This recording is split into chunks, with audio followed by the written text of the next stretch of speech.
I am so excited for you to hear today's episode with Melody Miles. Melody is someone who I met a couple months ago, and immediately she was just a delight. I feel like her and I connect on so many things. I could have talked to her forever. So she will definitely be someone I'll be asking to come back on the podcast again. We talk so much about freeing yourself, about listening to your own voice, about honoring yourself. You are just going to love this episode. Melody Miles is the emerging millennial leader on rest, self-care, and creating space and life for your soul to breathe. Formerly an international expert at the Bill and Melinda Gates Foundation, she managed millions of dollars and helped launch the global campaign to eradicate malaria. After working in 35 African countries by the age of 30, she found herself hyperventilating through a panic attack, confused why she felt so stressed, exhausted, and unhappy inside the life she always thought she wanted. After quitting her dream job, selling her belongings, and traveling solo around the world, Melody founded Soulcation, a company that helps fellow hustlers, perfectionists, and world changers develop regular self-care routines that revive the soul. In addition to sitting on nonprofit boards and working as an international sought-after consultant, Melody is preparing to tell her story on the TED stage in 2020 and for the release of her book, Soulcation, Living a Life You Don't Need a Vacation From, bringing her powerful and emotional message about why doing the one thing the world told her not to do was the best thing she ever did. I'm here with my friend Melody. She's the founder of the company Soulcation. We both use the same branding company, and we just really have. I know that I've gotten a lot of them, and I got to meet Melody and other amazing people. So that has just been a pure joy for me. Melody, how would you describe your life right now in a nutshell? Where do you live? Do you have any animals? All that stuff. No pets, no kids. I don't own a home. I was previously a digital nomad, so I lived in 12 countries around the world out of a suitcase. But I'm currently in quarantine, like most of us, and doing that in Nashville, Tennessee. And now, have you lived in Nashville, Tennessee for a long time? Only a few months. Okay, that's what I thought. How are Mhm. you liking it so far? I know you're kind of cooped up right now, but Yeah, I mean, I actually have a lot of compassion for people who either just recently moved or were in a life transition before quarantine hit because um, you're certainly not kind of not experiencing the place you're in as much right yeah. now. And I would say the gift of that has been through my own sabbatical and travel that I learned for the first time in my life how to have deep friendships kind of digitally and remotely through technology. And so I've been able to carry that with me into quarantine. Yeah. Uh, Yeah, no, I keep telling people that I feel like this would have been hard to go through at any stage, but the gifts that technology is giving us by being able to have face to face, even though virtually, is completely different than if this had happened like when I was a kid in the 80s, when all waiting in line to get on the phone and wouldn't be able to see. Maybe we would have written letters, I'm not sure. But that has been something I hate that this has happened, but I'm thankful for the technology advances that are current at this time with it going on. I love to do some just fun little lightning round questions. Just fire away, first response. There's no right or wrong answer. So, favorite ice cream flavor? Salted caramel, Ooh, I like that. Favorite animal? tiger. Nice. And for those of y'all listening, she's wearing a dress that have tigers in it, so that's awesome.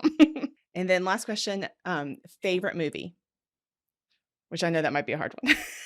But first thing that comes to your mind. You've got mail with Tom Oh, Hanks I and Meg love that Ryan. movie. I wanted to be Meg The Ryan so oldie. much in that movie. I know. New York in the fall. Who Yes. doesn't love that? Oh, well, tell us about your journey and what led to you creating Soulcation. My story is one of I was a hustler, I was a perfectionist, I was a people pleaser.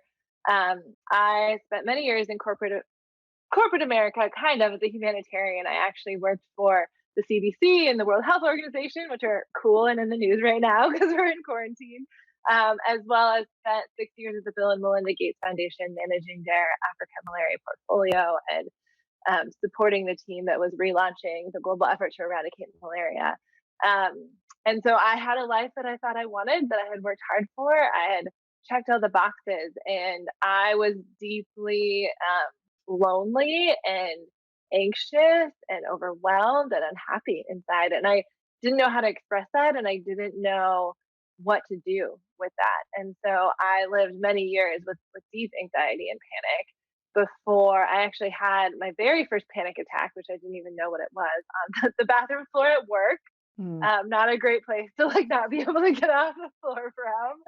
Um, I think we all have those bathroom floor moments where life just hits us by a two by four. My mom had recently passed away. Um, a marriage really suddenly and unexpectedly ended, and I was faced with my feelings. Like for the first time in my life, I was faced with pain, and I really had two choices. Like, do I just push through like I had been doing my whole life, where you just hunker down and muscle through the pain and like try harder? Or do I like slow down and tend to this? And it was a moment in my life where I realized I wasn't okay, and the script I was living by didn't feel good inside. And who wants to have a life that looks great on the outside but feels miserable on the inside? So I quit my big job. I like got rid of my house and most of my belongings, and I set out with a suitcase and a smartphone. And I ended up living in 12 countries around the world, but really the purpose was space and time for me to ask myself, in all of my work in the world, kind of fighting for the freedom of others. I was certainly a humanitarian ambassador for alleviating other people's pain. Why didn't I feel free myself? And what would it take to become free? And so that was the journey I set out on. And I returned about 12 months later and tattooed the word free on my arm, which you can see right here, which Ah, is a love symbol it. that, yeah, once we stop trying to be good, once we stop trying to be perfect, once we stop trying to be all the things the world has taught us to be, we can finally be free. Yeah. And did that decision, how you're saying you had those 2 different choices, did that just kind of come, was it like, "This is what I'm gonna do"? Was it a process? Were you talking to people? How did that come about? Yeah, it's such an important question because it really was about a 6-month process Mm. leading up to that final decision. And I think a lot of people can hear my story or others and think like, "Oh, that's so brave," or like, "Oh, how could you do that?" And I think pain, like certainly pain, gets us to change. And so I was in a really desperate, painful place. And also did like I hired a life coach. I started listening to my voice for the first time. Mm. And as a scientist, I think what helped me in that decision make it less like low pressure, I was just like, I'm just gonna experiment, right? Like that's what we do in science. It's like, why not experiment with your life? So I was like, this may be crazy, but like I know I have a, like hopefully I'll be able to have a job to come back to. Like kind of just framed it in my mind mentally as, oh, I'm just testing this out, right? Like, oh, I'll probably come back to this old life and these like old people and this old world, but like I'm just gonna give something new a try. It turned out to completely transform every dimension of my life. But I think if I would have known that to start off, it would have been too overwhelming. So it was just an experiment. And then my dear friend Abby, I'll always remember it. She told me, "Melody, leap, and the net will appear." I love And that. I didn't believe it, but I wholeheartedly do know deeply in my bones that it's true that when we leap out of something that's not serving us, we're always going to be caught by something that'll serve us more. I love that so much. And did while you were visiting these 12 different countries, you probably get compared to this a lot, but I think of Eat, Pray, Love. So, Yes, yes. um, do you like when The new millennial Elizabeth Gilbert right here. well, I'm a big Elizabeth Gilbert fan, so hey, I think that's great. Well, I tell everyone, I'm like, "Well, it worked for her." Yeah, Like exactly. like, she found her freedom. And Julia Roberts was a fan of it, so, they'll Yeah. do a movie of you with Julia Roberts later. Yeah.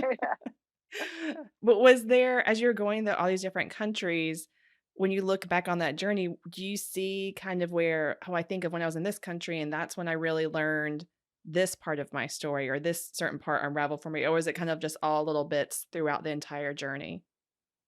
I mean, I was doing different parts of healing in different seasons, right? I walked the Camino de Santiago, which is an 800-kilometer pilgrimage, and that was very solo and alone, right? So that was a time of like getting quiet and still in myself, and like a very kind of solitary part of my healing.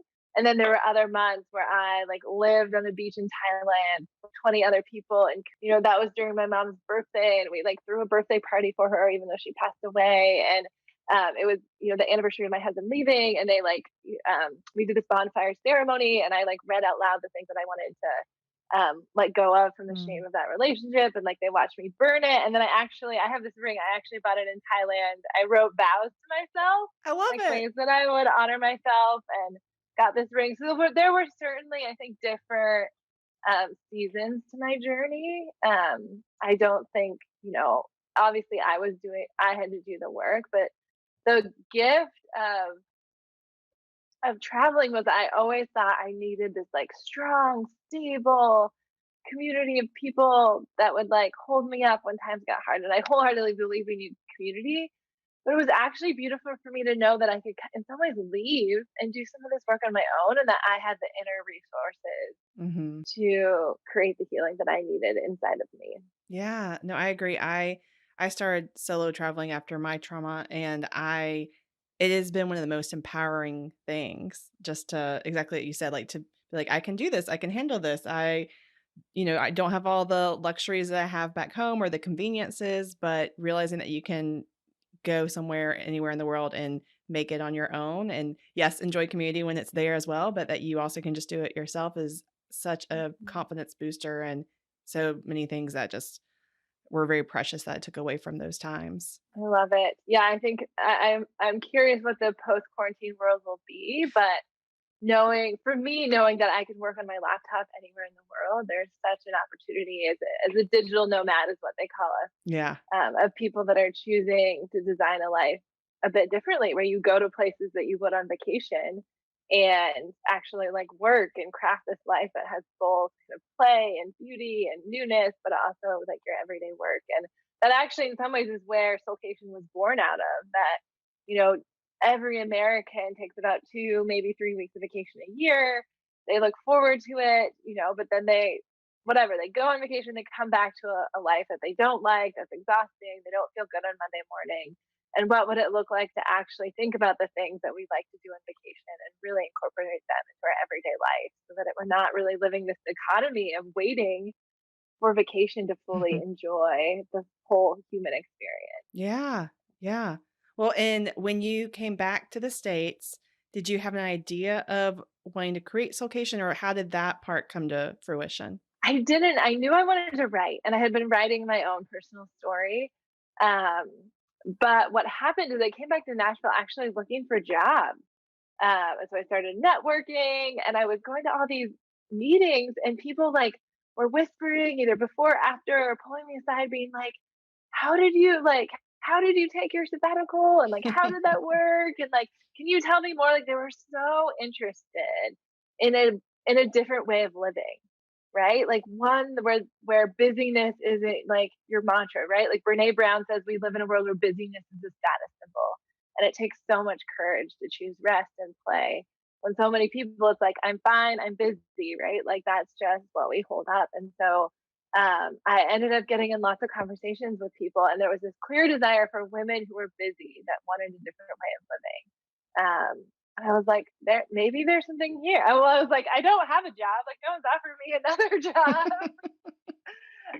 So really, it was born out of seeing women checking all the boxes but their own, recognizing that we live in a society that's overwhelmed, that women are putting a lot of expectations on themselves, but have also inherited, I think, a lot of cultural expectations. And we're not always trained how to be aware of those unconscious thoughts and to rewrite those scripts we've inherited, which lead to a lot of self criticism, which is, I think, certainly in your area of self worth. We're all walking around doing and achieving a lot, but still feeling like beating ourselves up at the end of the day for not doing more. And so I just now wholeheartedly want to help. Certainly, kind of like the humanitarians and the world changers and the shakers and the corporate women and the women that are moms and employees and juggling all the things, really help them learn that they can choose themselves, they can honor their self worth, and they can lean more into rest and what feels good, and drop some of the balls that they're carrying right now. Oh, I just love every bit of what you just said. And I think it's so beautiful, and I would imagine that a lot of people will hear that and be thinking, "That sounds great, but is that really possible?" And so I know that Soulcation is a lot of helping people on that journey. So can you tell us a little bit about that? Absolutely. So we have designed a 12-step process as part of Soulcation, but it is based on the belief that you don't need to pull out your credit card, you don't need to book a resort in Bora Bora, that these are practices you can incorporate into your daily life, such as building a morning routine, such as making a happy list and literally scheduling your day, not just with like your to-do list, but also those like soul care, those things that make you happy. How do you carve out space for yourself and set boundaries with your people in order to maintain them? How do you take yourself on a date or a weekend away? How do you develop a practice of journaling and writing to connect with your unconscious thoughts? Because science says that like 80+% of our decision making is driven by those unconscious internal thoughts that we Mm, so rarely slow down to tap into. So I really believe that actually women struggle. What is my purpose? What is my meaning?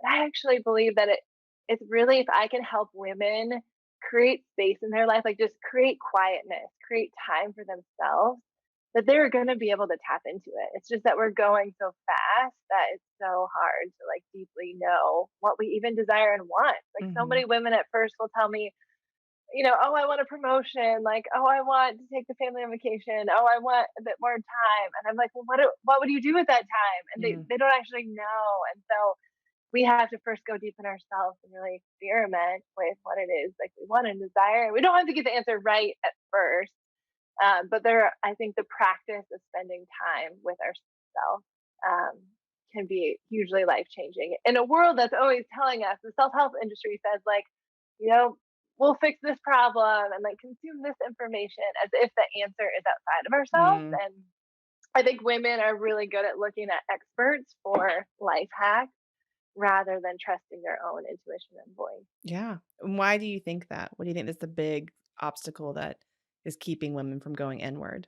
That's a great question. I think in some ways, it can. I always say that the longest journey of travel is the 18 inches from my head to my heart. We live in an information society where we're looking to the right thing. And I think, I mean, thinking about the patriarchy, it can be very easy there's patriarchal messages about what good is, what success is. And it can be easier to just follow that script rather than rewrite your own. And so I think women are trained to look outside of ourselves and look to power, whether that be men or other people in their life, um, for what's expected of them, rather than having the courage to define that themselves. What would you say it's like to live wildly and unapologetically? To know you can do anything, say anything, begin again as many times as you want, and you are going to be okay. Like you don't need other people's approval or opinions or validation. Like you're so internally validated, um, that you can change your life as many times as you need, or choose yourself over and over again as many times as you need to come into full deep integration with like who you are in the deepest sense. And I feel like the human journey is just really going deeper and deeper into our consciousness and um, our being, and to live fully alive is to experience the full range of emotions to Mm, like their deepest extent. I was talking to you before this podcast that I signed with a literary agent for my book last week, and it was obviously a dream that I've been waiting my whole life for. But there was also some really deep pain in my life last mm. week that I had to set some boundaries with a friend that's actually it's changing my living situation. It's changing a lot about my life. And so we have to experience deep pain in order to experience deep happiness. Like the Mhm. second that as women we shut down, we numb, we suppress or deny our feelings, we're really missing what it means to truly be living. But we Yeah. can't just have the happiness and the good without actually allowing ourselves to feel the pain and the brokenness and the grief and the anger. Something that I've come to believe over the past several years is that I feel like somewhere along the line we were fed this lie that a good life is a life that doesn't have pain, and that as if that's something that's achievable, a whole life without pain. And I think it's only achievable if you go numb and And something Mm. I've learned is that when you numb off a certain area of your life, it's not like your heart is selective. Like if you numb it off, it numbs off kind of everything. And so the ability to experience pain is less, yes, but the ability to experience joy is less as well, and all the other great things that you can experience. And so I completely agree wholeheartedly with everything that you said. As difficult as pain is, it's just part of that process. And I think just and Glennon Doyle's book, I know we were saying that we both have enjoyed it, and her Untamed book, and her just talking about a phoenix where you have to let the pain happen, and then, you rise again. And I just think that that is such a beautiful image, and just everything that you were saying, and how out of it that I feel like there's always lessons that we can gain from pain. Yeah, I kind of have 3 big parts of Soulcation that I walk my clients through, but one of them is turning towards your pain and discomfort. Mm. And it really is the pathway, like, the path of descent is really the path to healing, and you have to go into the darkness and actually just get used to living in the darkness. And it was so foreign to me to commit a whole year of my life, like a whole year to really just turning towards my pain and processing it.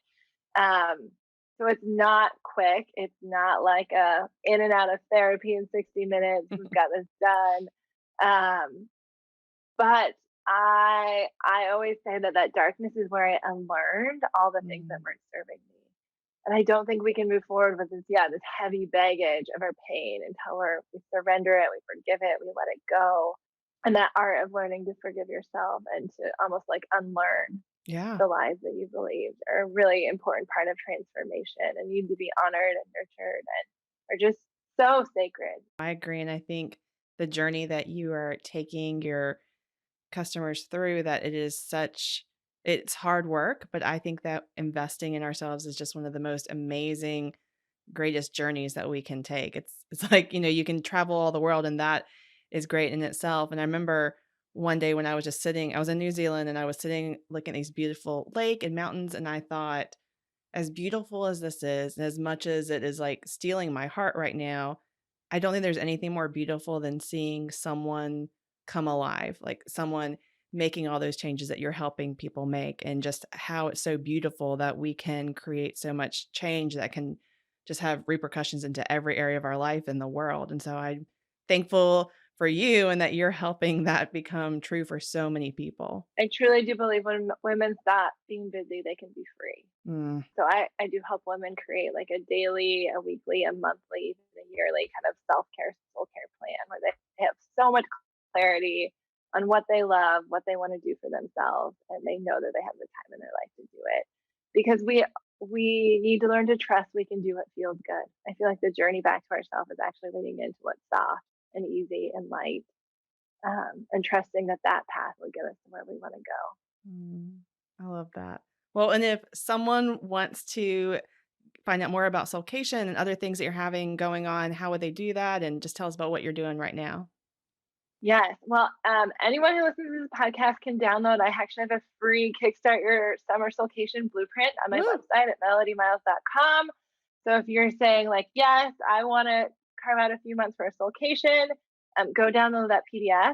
And then I am over at Instagram at the Melody Miles. Well, and I would say how you're asking if anyone is really resonating with this, and I just want to say that to anyone listening, watching, that if you are feeling that pull, like that is a real thing. And so much of everything that, Melody is about, that I'm about, is listening to yourself and just really turning up the volume on, like she said, going inward instead of going outward. And so I would just really encourage you to follow that pull, because it is there for a reason. And I think that everything that Melly's creating is amazing. And I'm so excited for all the lives that she's going to change through it. Oh, thank you, friend. Yes, I'm so excited to be spreading your message of self worth and courage and how we show up as our authentic self in this Mm, world. thank So, you. Well, and for a last question, what is one of your favorite things about yourself?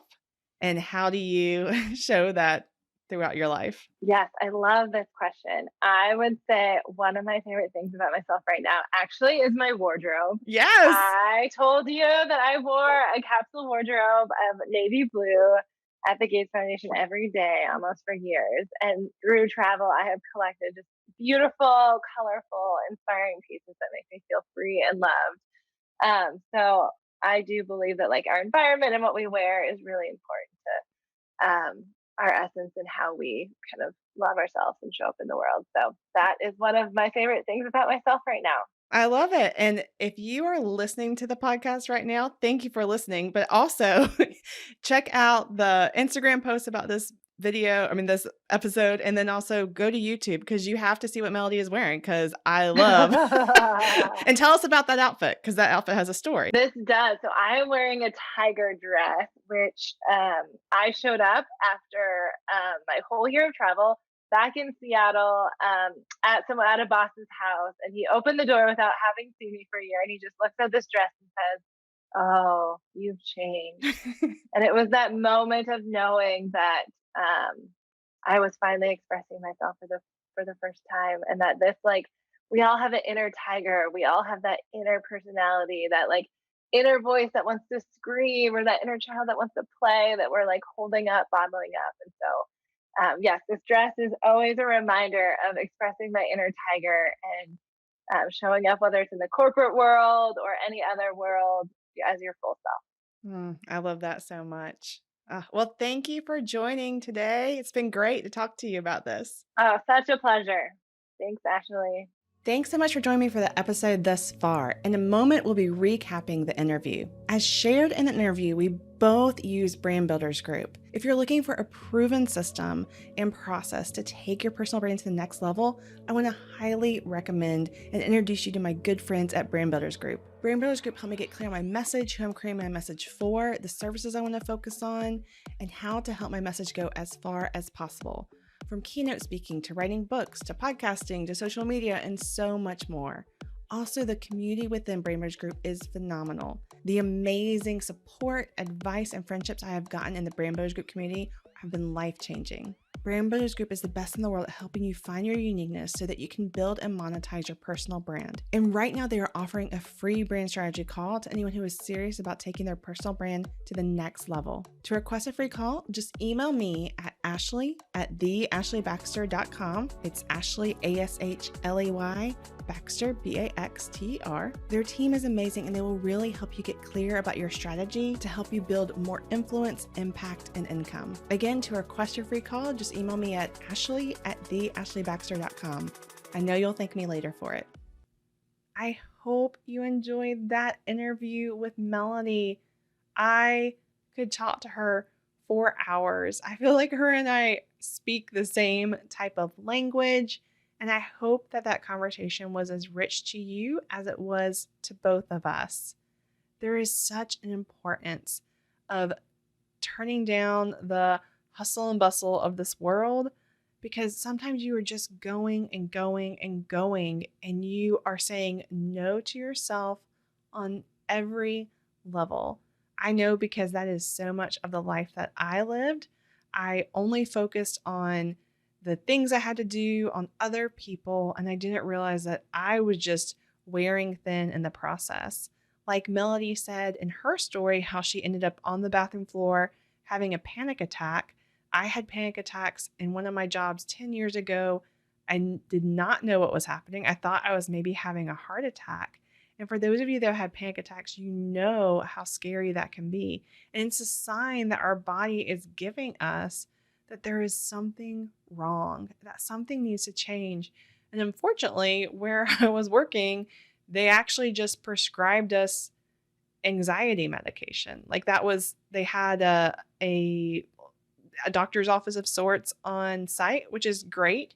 But it did make me wonder, where am I working that was something that like, okay, yes, here you go. You can have this. I think they would prescribe you a prescription for 3 months. And then after that, if you still are having issues, you need to go to see your true doctor.